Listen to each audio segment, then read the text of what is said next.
চাকরিটা হারিয়েছি আজ 3 মাস হয়ে গেল। 3 মাস, 90টা দিন বেকারত্বের যন্ত্রণা ভোগ করে চলেছি। দিনে যতটা না কষ্ট হয়, রাতে হয় তার চেয়ে অনেক বেশি। কারণ রাতেই মানুষ নিজের সাথে একা হয়। আর আমি এখন নিজের কাছেই সব থেকে বেশি অপরাধী। সরকারি স্কুলের শিক্ষক ছিলাম, নিজের যোগ্যতায় চাকরিটা পেয়েছিলাম, একটা টাকাও ঘুষ দিইনি কাউকে।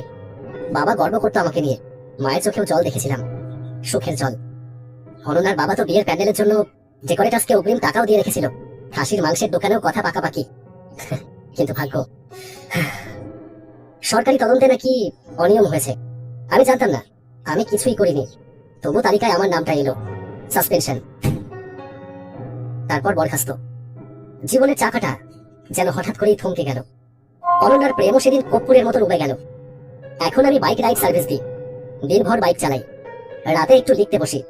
সেই লেখাগুলোই আমার একমাত্র সঙ্গী এখন। আজও তাই করছি। রাত 11:30 বাজে, হঠাৎ আমার মোবাইলে একটা নোটিফিকেশন এলো, তন্ময় মুখার্জি আপনার রাইড বুক করেছেন। লোকেশনটা দেখলাম খুব দূরে নয়, ভাবলাম ক্যান্সেল করে দিই। কিন্তু পরক্ষণই আবার ভাবলাম রাইড ক্যান্সেল করলে রেটিং খারাপ হতে পারে, কি আর করবো। অ্যাকসেপ্ট করলাম রাইডটা, বাইকটা নিয়ে বেরিয়ে পড়লাম। রাস্তায় তখন প্রায় কেউই নেই, দূরে দূরে কুকুর ডাকছে। শীতের কুয়াশা রাস্তার বাতির আলোগুলোকে ঘিরে ফেলছে। লোকেশন ছিল শহরের একটা পুরনো পাড়ায়, বহুদিনের ভাঙাচোরা দোতলা বাড়ি, পুরনো গলি। লোকেশন অনুযায়ী এক জায়গায় এসে দাঁড়িয়ে পড়লাম। ম্যাপটা তো এই জায়গাটাই দেখাচ্ছে। চারিদিকে তাকিয়ে দেখলাম কেউই কোথাও নেই। আমি ফোন করলাম লোকটাকে, রিং হচ্ছে। ওপার থেকে একজন লোক ফোন ধরলো। আপনি এসে গেছেন? হ্যাঁ, আপনি কোথায়? আমি সামনেই দাঁড়িয়ে আছি। আমি চারিদিকে তাকালাম। কুয়াশার মধ্যে রাস্তার আলোয় এক কোণে একটা ছায়া দাঁড়িয়ে আছে। লোকটা ধীরে ধীরে আমার দিকে এগিয়ে এলো। তার চোখে চশমা, মুখটা ফ্যাকাশে, গায়ের রং যেন ছাই ধূসর। বয়স 30-এর কাছাকাছি হবে, কিন্তু মুখে একটা অদ্ভুত ক্লান্তি। সে চুপচাপ বাইকের পেছনে উঠে বসলো। লোকটা কোনো গন্তব্যের কথা বললো না। আমি বললাম, লোকেশন তো দেখাচ্ছে না কোথাও, কোথায় যাবেন? সে খুব আস্তেই বলল, ম্যাপেই আছে, আপনি চলুন। আমি ম্যাপ অন করে দেখলাম গন্তব্য শহরের বাইরে, পুরনো কবরখানার পাশের রাস্তা। মনের ভেতরে একটু ধাক্কা লাগলো, কিন্তু কাজ তো কাজই। আমি আর কিছু না ভেবে বাইক চালাতে শুরু করলাম। প্রথম 5 মিনিট সব স্বাভাবিক, তারপরেই বুঝলাম অদ্ভুত কিছু একটা হচ্ছে। পেছনে বসা লোকটার শরীরের স্পর্শ আমি টের পাচ্ছি না, যেন কেউ নেই আমার পেছনে। হঠাৎ বাতাস ভীষণ ঠান্ডা হয়ে উঠলো, আমার হাত কাঁপছে। আমি তাড়াতাড়ি বাইক থামালাম, তারপর পেছনে তাকালাম, দেখলাম লোকটা বসে আছে। তাহলে কি ভুল দেখলাম? কিন্তু এত বড় ভুল হয় কি করে? থামলেন কেন? সামনে এগিয়ে চলুন। আমি আবার বাইক চালালাম। হঠাৎ যেন আমার চিন্তা শক্তি লোপ পেতে শুরু করলো। আমি আর কিছু ভাবতে পারলাম না, বাইক চালাতে শুরু করলাম আবার। রাস্তাটা ফাঁকা, চারিদিকে অন্ধকার। বাইক যেন নিজে নিজে চলতে লাগলো। আমি ব্রেক চাপছি, কিন্তু ব্রেক কাজ করছে না। কিছুক্ষণ পরে বাইকটা থামলো, একেবারে কবরখানার সামনে।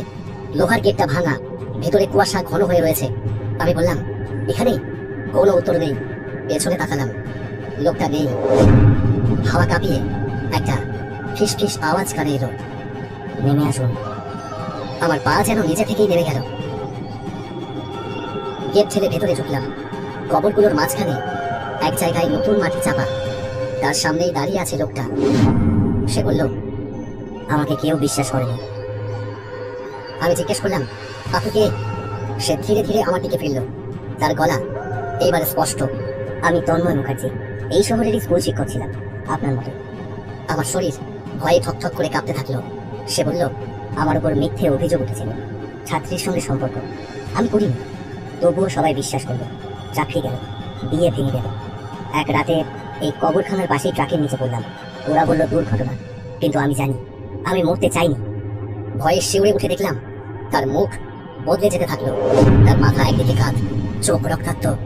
আমি পেছোতে চাইলাম, কিন্তু সে আমার হাত চেপে ধরলো। তার হাত বরফের মতন ঠান্ডা। আপনি আমার মতো, আপনিও একা, আপনিও অপমানিত, আপনাকেও কেউ বিশ্বাস করেনি। আমি একা থাকতে চাই না। হঠাৎ মাটি ফেটে একটা হাত বেরিয়ে এলো, তারপর আরেকটা, আরো একটা। অসংখ্য কবর থেকে যেন স্বাদ বেরিয়ে আসছে। কেউ ফিসফিস করে বলছে, তোমার জীবনেও তো কিছু নেই, এখানেই থাকো। আমি আর দাঁড়িয়ে থাকতে পারলাম না। বুঝলাম এক্ষুনি জ্ঞান হারিয়ে ফেলবো। আমার চোখের সামনে সমস্ত কিছু কেমন যেন খোলা হয়ে আসতে থাকলো। হঠাৎ দূরে আজানের শব্দ ভেসে এলো। ভোর হতে আর কয়েক মুহূর্ত বাকি। তন্ময়ের মুখ বিকৃত। সে গর্জন করে বলল, না, এখন না। আমি আর দাঁড়িয়ে থাকতে পারলাম না। আমার চৈতন্য লোপ পাচ্ছে। হঠাৎ চোখের সামনে সমস্ত কিছু কেমন যেন খোলা হয়ে আসতে থাকলো। তারপর জ্ঞান হারিয়ে লুটিয়ে পড়লাম মাটিতে।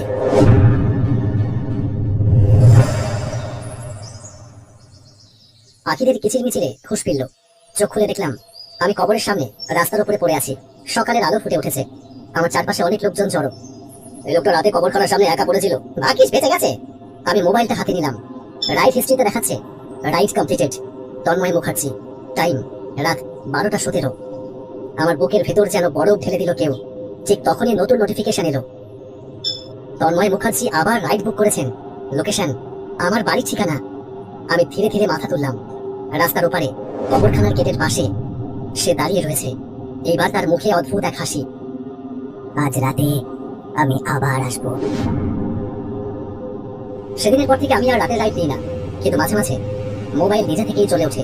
স্ক্রিনে ভেসে ওঠে trip night offer, special ride available, আর নিচে একটাই নাম, তন্ময় মুখার্জি। আমি জানি একদিন হয়তো ক্যান্সেল করতে পারবো না,